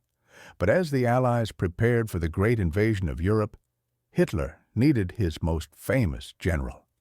He gave Rommel a new command, Army Group B. His mission was to inspect and improve the Atlantic Wall, the line of defenses meant to stop the inevitable landing. Rommel went to work, traveling the coast of France from Brittany to the Netherlands. What he found horrified him. The Atlantic Wall was a myth, a propaganda tool. In many places, It was little more than a few concrete bunkers and scattered minefields. The Allies had total air supremacy. They could bomb any road, any railway, any bridge at will. He knew that if the invasion force made it to the beaches, nothing could push them back into the sea. The war would be over in weeks. He wrote another report, a desperate, brutally honest assessment. He warned that the enemy would land, and that Germany's armies in the West would be trapped and destroyed. He flew to meet Hitler in person to make him understand. He laid out the facts, the numbers, the cold, hard logic of the situation. Hitler didn't listen. He launched into a tirade, a 2-hour monologue about new miracle weapons, the weakness of the democracies, and the power of German fanaticism. Rommel stood there, a field marshal of the Reich, being lectured like a schoolboy.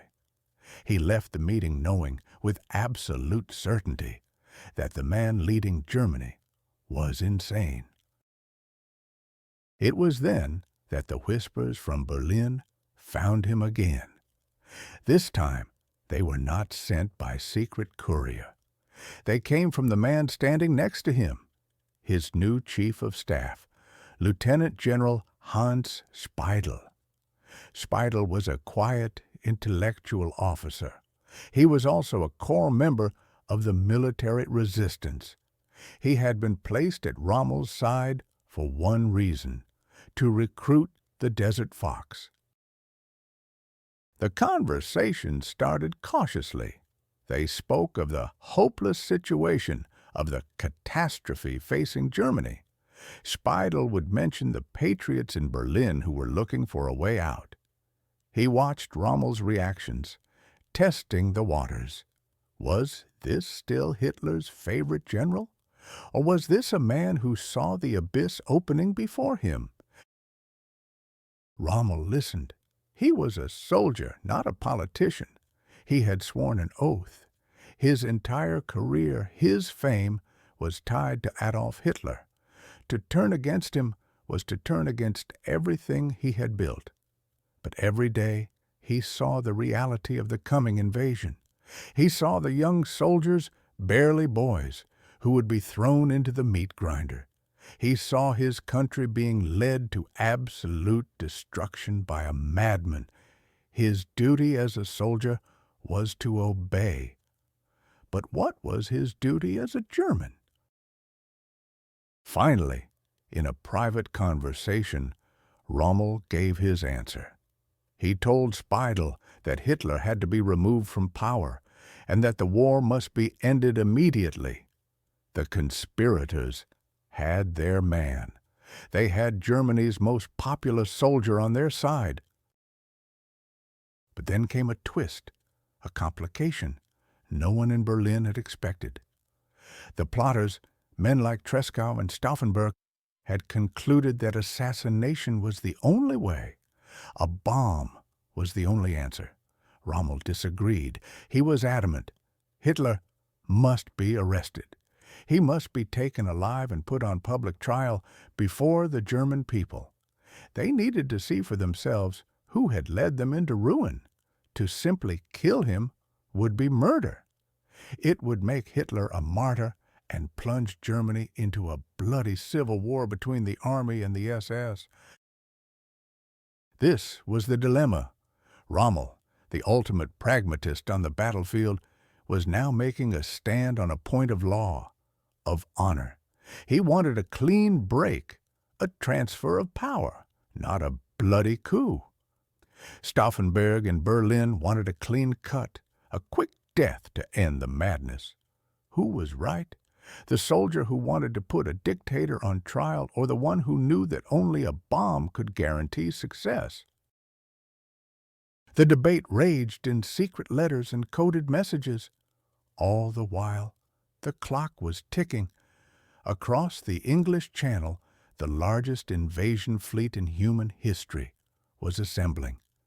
Thousands of ships, tens of thousands of planes, hundreds of thousands of men. They were coming. Rommel knew it. He knew the exact stretch of coast where they would land. He knew his men were not ready. Germany's most famous soldier was now living a double life. By day, he rushed along the coast, urging his men to lay more mines and build more obstacles. By night, he discussed the details of high treason with his chief of staff. He was preparing for two battles at once, one against the Allies on the beaches of Normandy and another against the Führer in Berlin. Which would break first, the front line or the conspiracy? He was a war hero who had lost an eye, a right hand, and 2 fingers on his left. But Colonel Klaus von Stauffenberg had one thing left to give his country: a plan to kill a tyrant with a briefcase and 3 fingers. The year is 1944. Germany is bleeding. On the Eastern Front, the Red Army is an unstoppable tide, pushing the Wehrmacht back towards its own borders. In the West, the Allies have stormed the beaches of Normandy. The Reich is crumbling. Inside the halls of power, a small group of officers knows the truth. The war is lost. Every day it continues means more death, more destruction, more of Germany turning to ash. For years they had talked, planned, and hesitated. But now the time for debate was over. The conspiracy, born in the shock of Stalingrad, had found its sword. Colonel von Stauffenberg was not like the older, more cautious generals. He was a man of action, an aristocrat driven by a profound sense of duty. He had once believed in the promise of a renewed Germany and served it bravely. The deserts of North Africa had claimed his eye and his hand, but they had not claimed his honor. The atrocities he witnessed, the criminal orders, the sheer madness of the high command, it all forged a new conviction. Hitler had to be removed, not just to end the war, but to cleanse a stain from the soul of Germany itself. His new position was the key Chief of Staff of the Reserve Army. The role gave him something no other high-level conspirator had: direct, regular access to Adolf Hitler's military briefings at his remote headquarters, the Wolf's Lair. Suddenly, the man with the bomb could walk right up to the target. The plot, which had sputtered with failed attempts and near misses, now had a focal point. All hopes and all risks now rested on the shoulders of one maimed colonel. The plan was codenamed Operation Valkyrie, and it was audacious. Officially, Valkyrie was the Army's own emergency protocol, a set of sealed orders for the Reserve Army to seize control of Berlin in the event of an internal crisis. The conspirators didn't need to write a new plan, they just needed to hijack the old one. The idea was to assassinate Hitler, then immediately trigger Valkyrie. The message would go out to the army units. The SS has attempted a coup. The Führer is dead. Secure Berlin. Arrest all senior Nazi officials. They would use the army's own loyalty to dismantle the Nazi state from within, before the regime even knew what hit it. Every detail was scrutinized. The lives of hundreds and the future of a nation depended on every step unfolding with perfect precision. July 20th, 1944. A hot, humid summer day. Stauffenberg boards a courier plane from Berlin to East Prussia. On his lap, a brown leather briefcase. It feels unnaturally heavy. Inside are 2 packages of British-made plastic explosive and their detonators. Special chemical fuses, silent and reliable. To arm them, one had to crush a small glass vial inside the device, starting a 10-minute chemical reaction that would trigger the blast. A task requiring a steady hand. Stauffenberg had only 3 fingers on his left. He had practiced for hours, using a specially designed pair of pliers to give him the grip he needed. He lands and is driven through the multiple security cordons of the Wolf's lair, a grim, damp complex of concrete bunkers and wooden huts, hidden deep in a forest, buzzing with mosquitoes and paranoia. This was the spider's web, and he was walking right into its center. He greets Field Marshal Keitel, the ever-obsequious chief of the OKW. Citing the sweltering heat, Stauffenberg says he needs to change his shirt before the briefing. It's a plausible excuse.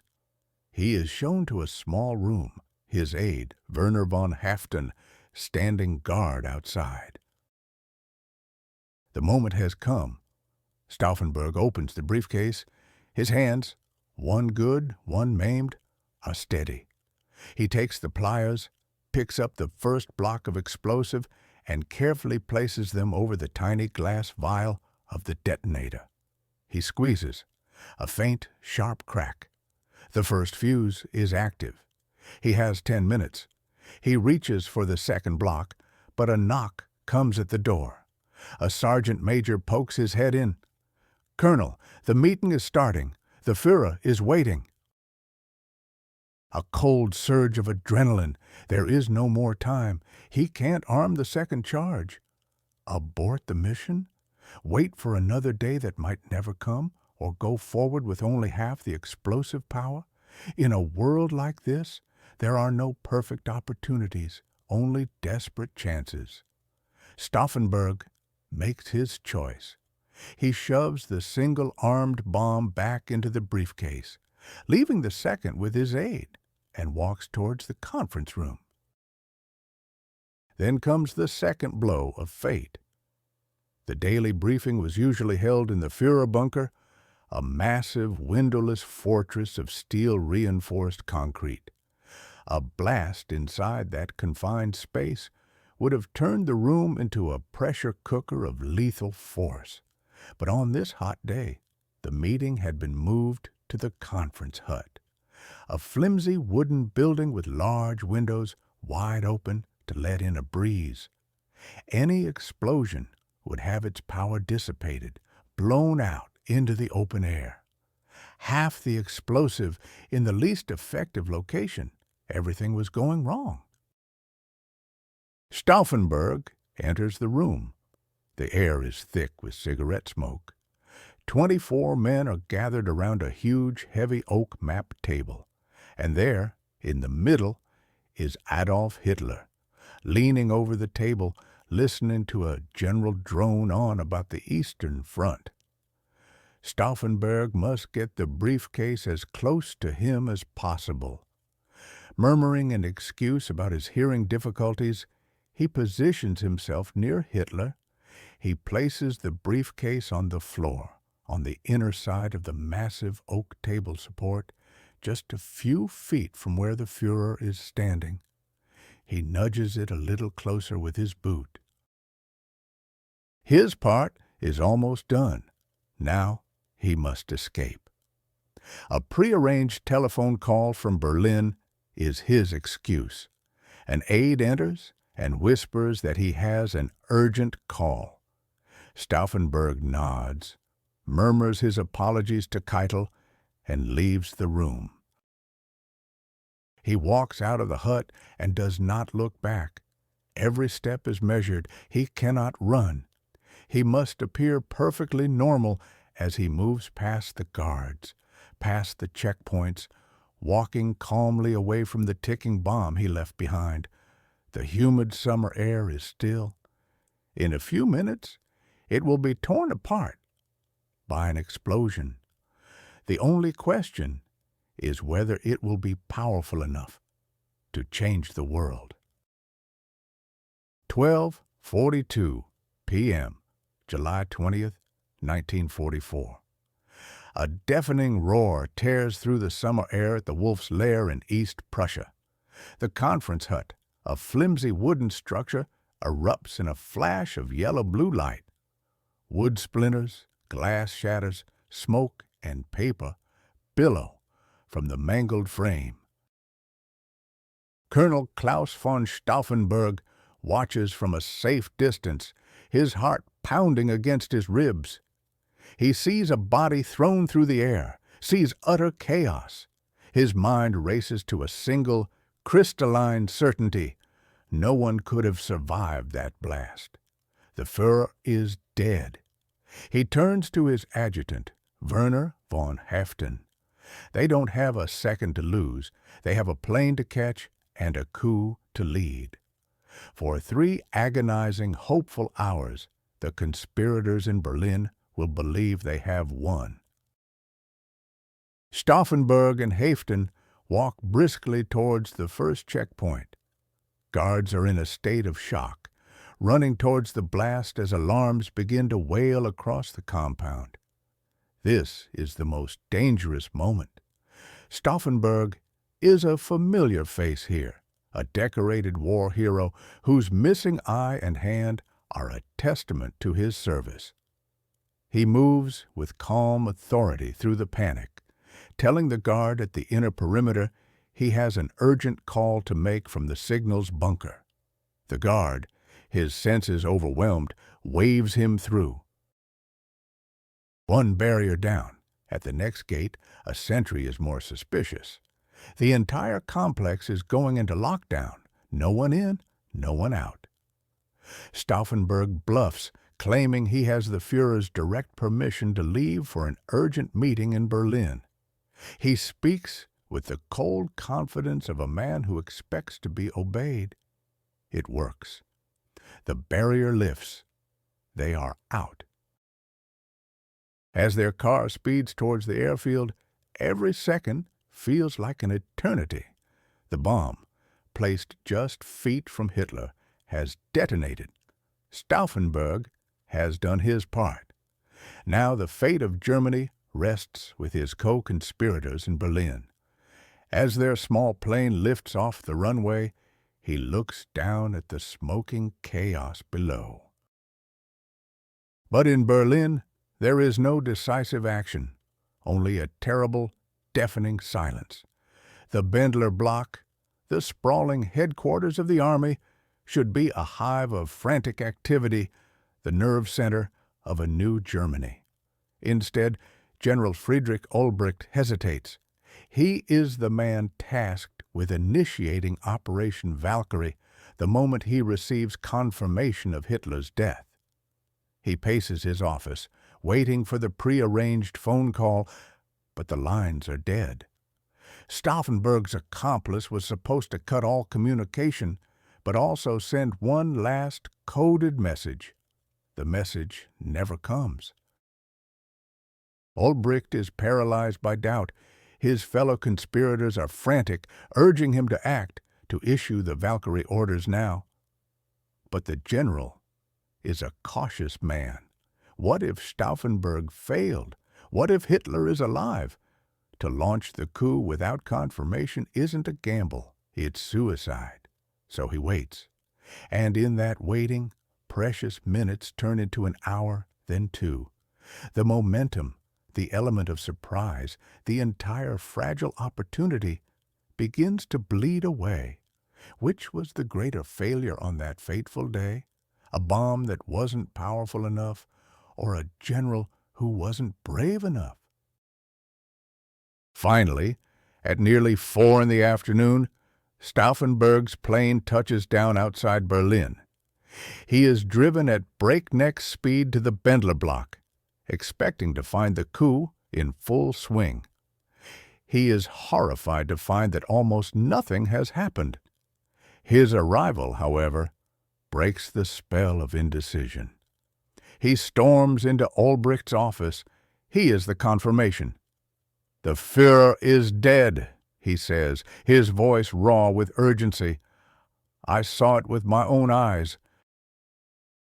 That is all they needed to hear. The machine finally lurches into motion. Teleprinters clatter to life, sending out the Valkyrie orders across the Reich. The orders are a work of genius, a lie wrapped in the truth, They claim a clique of rogue SS leaders have attempted to assassinate Hitler and seize power.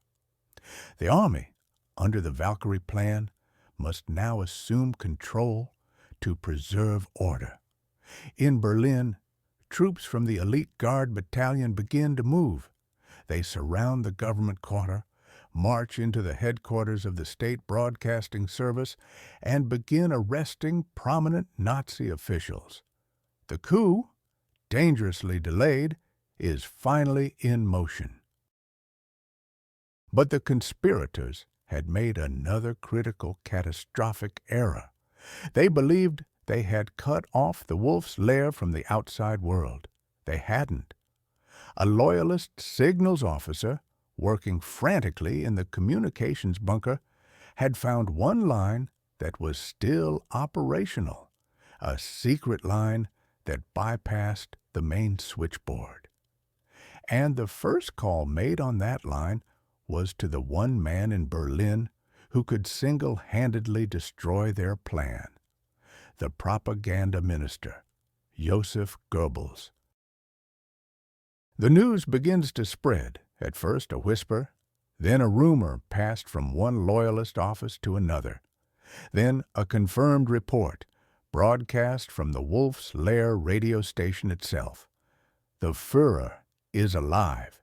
He suffered only minor injuries. His eardrums were burst, his uniform shredded, his hair singed, but he was very much alive.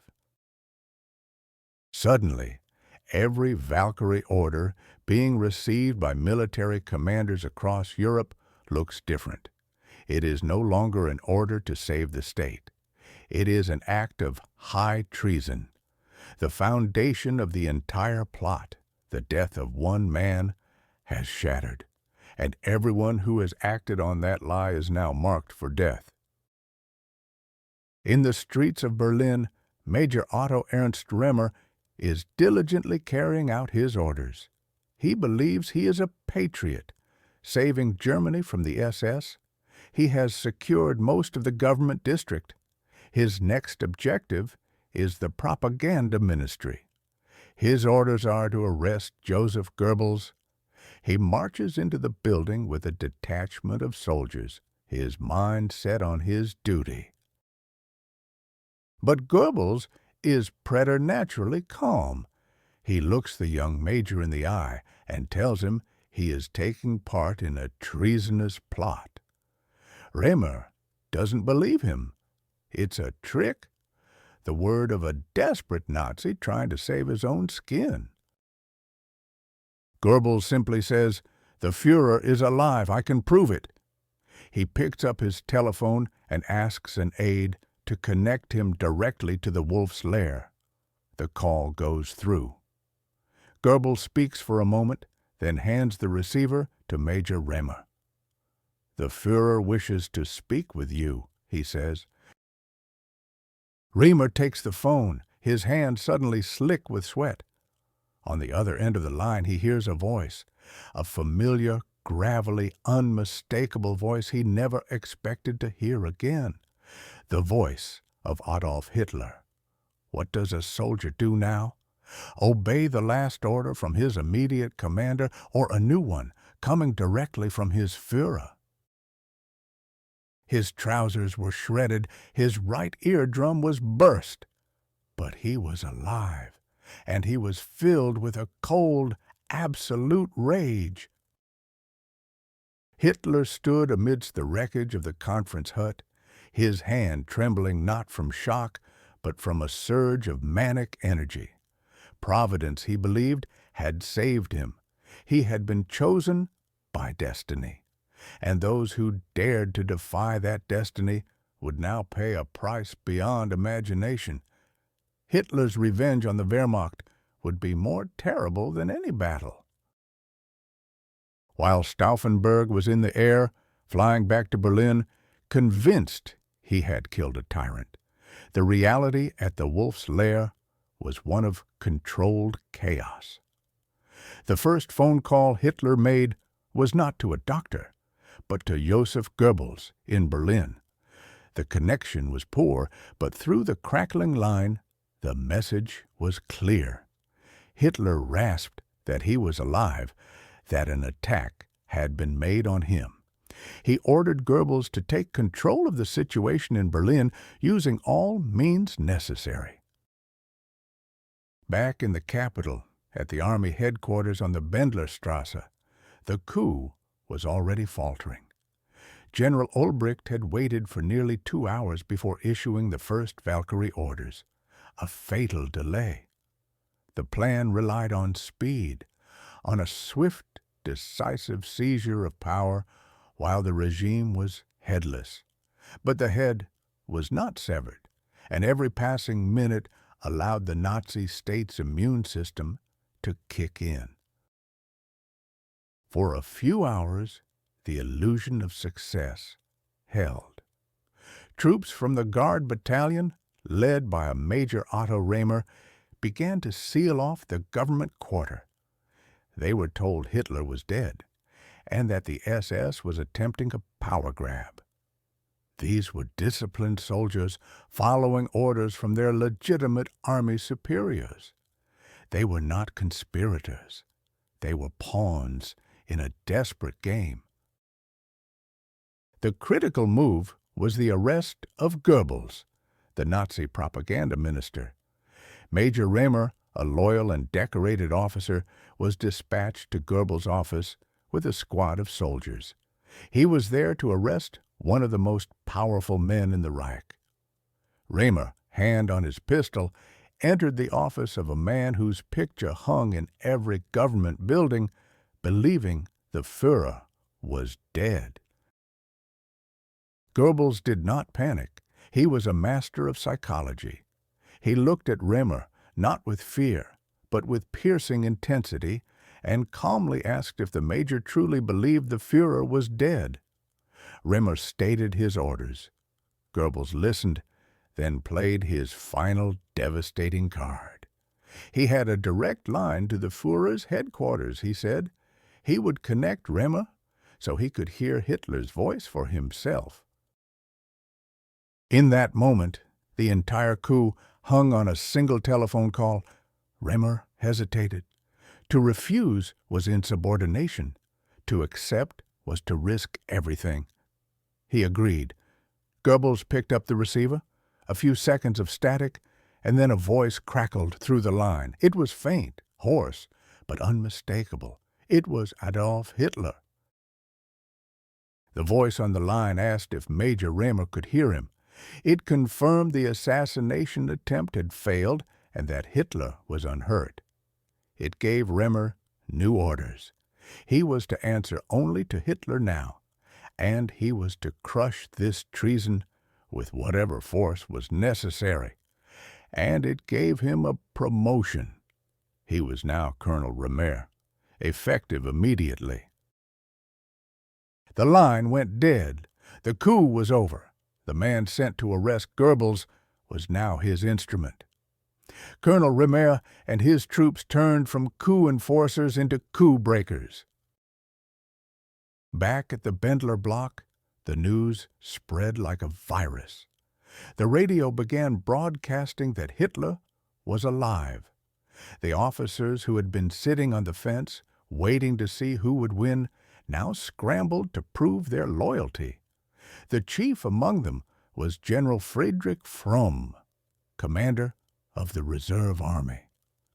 The conspirators had locked him in his office hours earlier, when he refused to join them.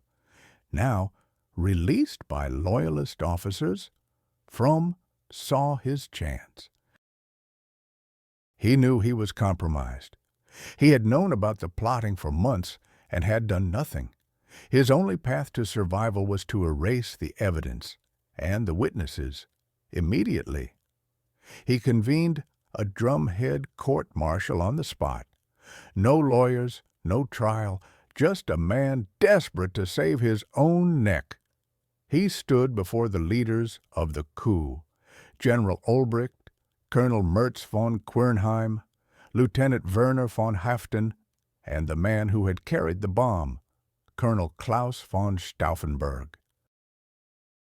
Fromm faced a choice. stand by a failing cause out of honor, or crush it to save himself. He made his choice. He declared them traitors and sentenced them to death, to be carried out immediately. Stauffenberg and the others were marched down into the courtyard of the Bendler block. It was just before 1 in the morning. The headlights of a military truck provided the only light. A firing squad of 10 men assembled. Stauffenberg, wounded in the shoulder during his capture, was the last to be shot. As the rifles fired, he shouted his final words, a cry of defiance for the Germany he had tried to save. "Long live our sacred Germany!" The bullets that killed Stauffenberg were meant to be the end of the story. Fromm hoped this swift, brutal justice would prove his loyalty. He was wrong. It was only the preface. When SS officers arrived shortly after, they were furious. They hadn't wanted dead martyrs. They had wanted living prisoners to interrogate. Fromm's desperate act of self-preservation had failed. He too would be arrested, tried, and executed months later. Now, Heinrich Himmler and the Gestapo took over. The reckoning had begun. A special commission was formed, and more than 700 people were arrested in the first week alone. The final number would exceed 7,000. This wasn't just about finding the plotters. It was about annihilating a class of people Hitler had always hated, the traditional aristocratic officer corps of the German army. He unleashed the ancient Germanic concept of Sippenhaft, kin liability. The families of the conspirators were arrested, wives were sent to concentration camps. Children were taken, given new names, and sent to be raised by loyal Nazi families. The purge reached everyone.